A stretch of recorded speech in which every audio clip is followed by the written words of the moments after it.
this awesome trick for drawing portraits and you're gonna be totally obsessed with it. This is how you transfer any printout onto your art paper. Here we are rubbing oil pastel evenly on the back of our printout.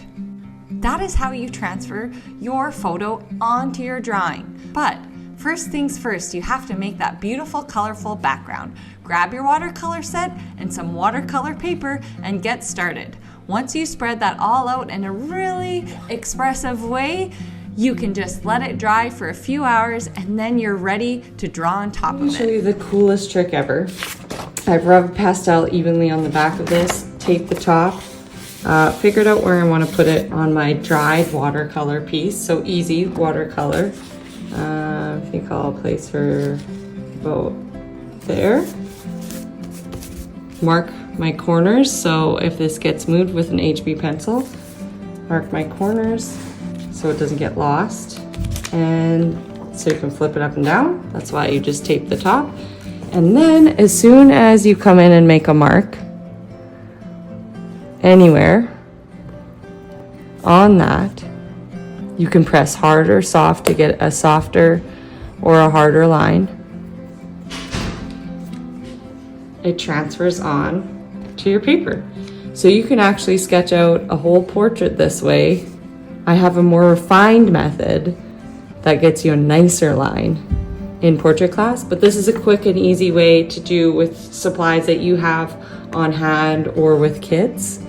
You can even turn your medium sideways and get like a darker, different kind of mark, right? So yeah, I will draw this whole portrait like this. Yeah, and stay tuned for the end result of this sketch, which will be absolutely gorgeous. And then I will add some more mediums later on to have it look like this. So as you can see, I'm just coming in and I've got most of my lines in, and I'm turning my medium over to do some shading. You obviously press harder in the dark areas and you press lighter in the lighter areas, like here. And trick, don't totally like outline the lips, hey buddy, or eyes, because then it will, that's just a drawing tip. Eyes are made up of like planes and surfaces, and so are lips, and like tiny little details and lines and shadows, and that's what makes it up. So you can see the drawings coming together quite nicely with this, even this method with just the oil pastel on the back. It's a really empowering method, and it's a positive way to learn, and you kind of learn how to draw along the way. We take you in portrait class step by step along the way on how to draw eyes and lips and noses, which everyone struggles with. Teddy really wants to help me draw this. Do you want to help? So I kind of leave the hair in this like fun abstract way. I love how the watercolor like kind of takes you where to go next with the mark making in these pieces, because it's really just like loose and abstract, and so get as many details in as you can.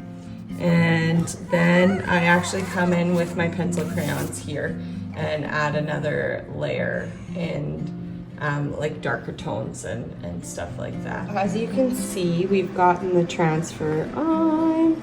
She looks gorgeous, everything's in the right place, you don't have to worry about it.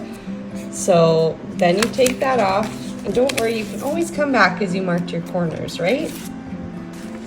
And then you start sketching in. I love Prismacolor pencil crayons. They're highly pigmented, they don't fog up so badly.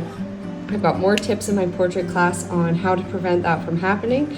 And we go into the darker areas and we start sketching out, having fun similar to this, maybe mixing some different mediums over top, maybe adding a little more watercolor. So get creative. So here I am, I'm going to come into her eye area and get those, just like mark out the darkest areas of the eye. And we go over in our portrait class how to draw eyes and lips and noses really don't outline them. That's the biggest mistake of all time. They're made up of, you can see these are just starting to pop as I add in these tiny little elements, the darkest elements. You always have to be looking at your picture, your photograph all the time, and using your line sensitivity to really make your drawing pop, and just take your time. This is lots of fun. There's no pressure. And it just all starts to come together when you're using your artist eyes and you're looking. I cannot wait to see what comes out of these tutorials. I think people will just make brilliant work. You can see those areas just popping already, even with the 2 minutes I've spent, popping out these lines. Make sure you leave that little highlight dot. That's always in an eye. That's what makes things come off the page when you're just really careful about your mark making, right? And then even the drawing is just gorgeous, right? I won't even have to add a lot of things because the drawing itself is so good, right? So that's what I love about this method. It's so easy and empowering and fun, and you don't have to worry about all the technical hard stuff. You can learn to draw along the way, having fun. If you have any questions, feel free to comment. And if you love this, show your support with a like and subscribe. And stay tuned for our drawing hack part 2, where we start mixing in some really cool mediums and we take this piece even further. We want to see you getting creative, so stay tuned on our channel. Feel free to reach out anytime at Brandy Hofer Studios on Instagram. You're going to want to stay tuned and find out why we tape the edges down on this piece next.